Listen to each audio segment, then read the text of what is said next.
How to use the Respimat inhaler. Begin by preparing the dose. Make sure to grip the upper part of the device securely. Next, rotate the bottom of the device halfway around. A click will sound, indicating that the dose is ready. Now, remove the cap from the inhaler to access the mouthpiece. Get set to inhale the drug. Stand up straight and hold the inhaler vertically before you. Thumb ready to press the button. Press the button to release the dose. Slowly and completely empty your lungs outside of the inhaler. Place the mouthpiece in your mouth and seal your lips around it. As you begin to inhale, press the button to release the medication dose. Keep breathing in through your mouth, slowly and deeply. Take the inhaler away from your mouth and hold your breath for 10 seconds if possible.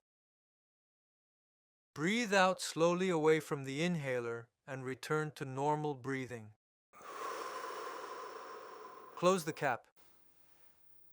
The Respimat is a device designed for inhaling your medication as a vapor.